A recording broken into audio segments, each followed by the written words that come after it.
Good Vach, Shavua Tov, a good week to everybody, and welcome to Tanya Today. I'm Rabbi Ronnie Fine, coming to you from Chabad Zichron Kadesh in Montreal, Canada. It's a privilege and a pleasure to share with you the Tanya. We say hello to everybody, to Eugenia in Calgary on Facebook. Clem is with us in Australia, and June also is in Australia. Good evening. I think it's quite late there, like 12:30 a.m. or something like that. You guys are real troopers. Diane in Connecticut, good morning. Linda, Leba, and Vida in New York, good morning. David in Italy, good afternoon to you. And TJ also in Australia. Shavua Tov. John in North Carolina, shalom. Tim is in Texas with us, welcome. Stephanie in Colorado is watching. Zeneda in Florida, good morning. Yara from Kansas, Shavua Tov. Okay, beautiful. Who else is with us? Miriam, Shavua Tov in Colorado. Gary in Pennsylvania is with us, good morning. Darren is in the Philippines, good evening. And who else? Louise from Brazil. Good morning. Boker Tov to Julie in Florida. Good morning to Heather in Connecticut. And Clive is with us in South Africa. Good afternoon. And it's a good Sunday morning in Baltimore for Alice. Myrna in Florida, welcome. We have with us Vilma Bachia. This is on Clubhouse. Moshe, Eliana. Hope you're feeling better.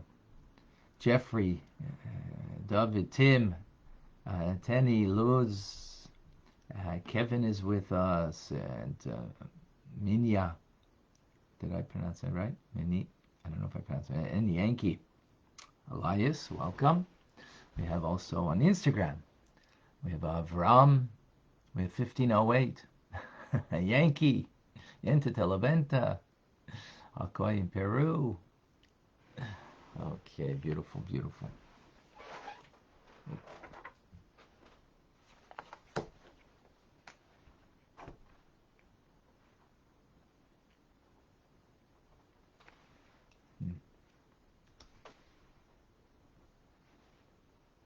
Okay.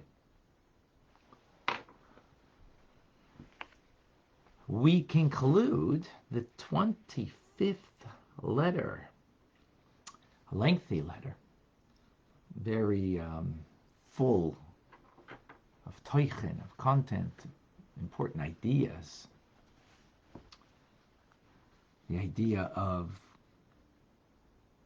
how God runs the world in a manner that whatever happens to us, even though someone might have done something nasty, done something without integrity, yet the effect of that might touch us, hurt us emotionally, psychologically, physically,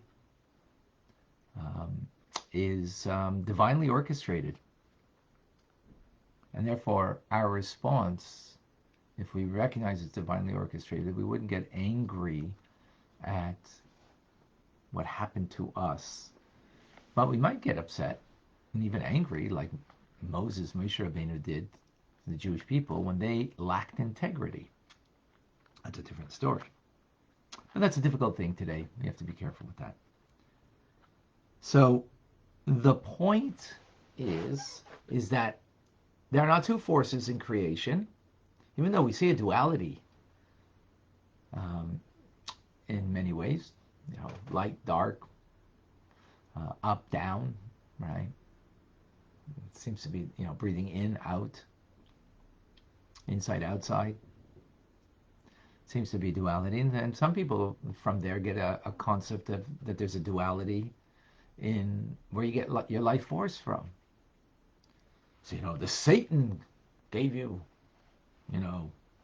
the power to do evil. Well, in a way, yes, in a way, not. It's God. By way of klipa. klipa, meaning the shell that covers over, that the light of God is not obvious. So not obvious that we feel we have our own power and that we are independent, and therefore we raise our hand perhaps to harm another to such a degree.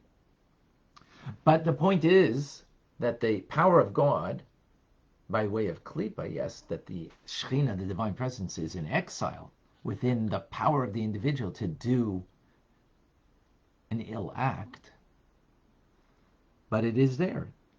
And this is the concept. The concept is that the Shekhinah vests itself in klipa, vests itself in klipa. It doesn't dwell in klipa in a revealed way. It vests itself in a concealed manner. And this concept that we spoke about at the beginning of the letter, that many people had an issue with the Baal Shem Tov in his teachings, those who are anti-Hasidic movement. So the Alter Rebbe says, well, this is not something to have an issue with the Baal Shem Tov and his teachings, because this is really a teachings of the Arizal, Rabbi Isaac Luria, blessed memory. That this is in what's in the Sefer Al Gilgulim, chapter 2, in the book of speaking about reincarnation, and that he writes about this, and this is something that is accepted. So if anybody would have an issue, it would be with his teachings, and his teachings are accepted by all to be part of the Torah and part of the Kabbalistic teachings, very much so.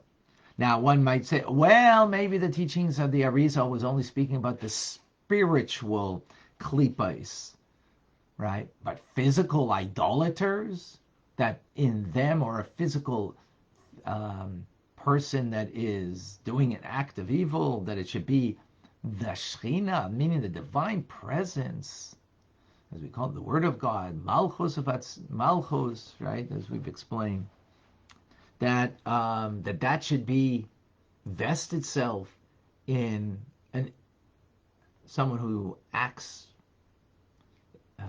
in an evil way, an idolater, a heathen that acts in an evil way.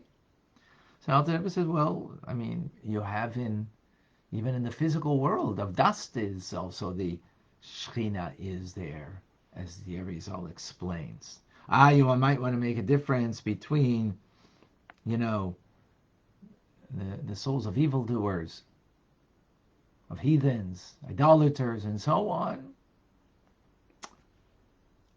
But their souls come from a union from the divine, of the masculine and feminine elements of the spiritual klipas. So, in other words, this is the teachings of the Arizal, that the way he explains it. But the Alter Rebbe says, in truth, though, this concept that the Shekhinah, again, divine presence of God, that both in the spiritual and the physical realm, that it is invested in negativity, in negativity, is again a teachings of the Arizal, and therefore should be addressed to him and not to the Baal Shem Tov or to the Maggid. And that the Alter Rebbe says he's only coming to explain the teachings of the Baal Shem Tov that's based on that. That's based on that.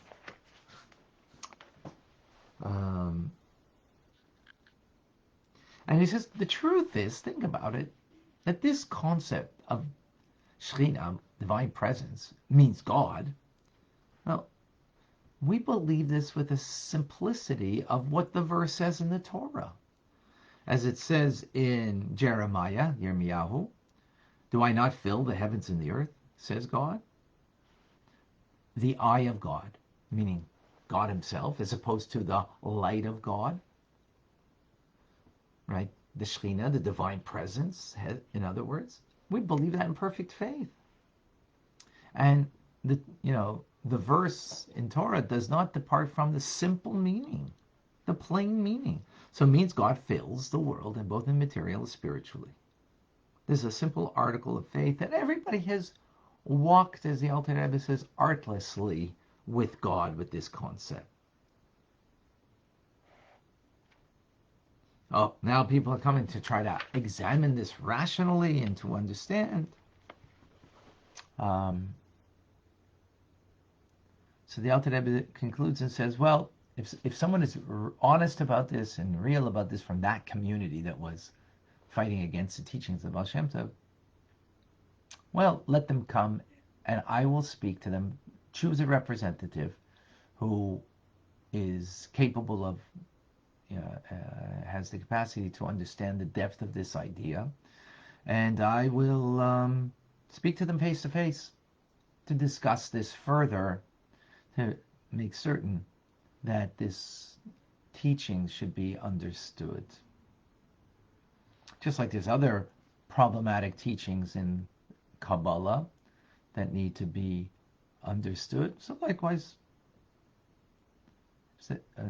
come in and speak to me face to face, and may God, he concludes, be with my mouth as I speak, and may the words of my mouth find favor.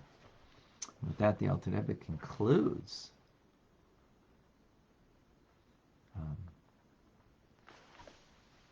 the 25th letter. What do we see here? That there are things that we need to take in an artless way of faith, and certain things we need to understand more deeply and rationally. We need both things, and that's why the Alter Rebbe says that this is something, an article of faith, that we believe that God's presence is in everywhere and anything, even in the evildoer doing their evil act, even in the idolater in idolatrous ways. Yes, it's an exile, but it is there.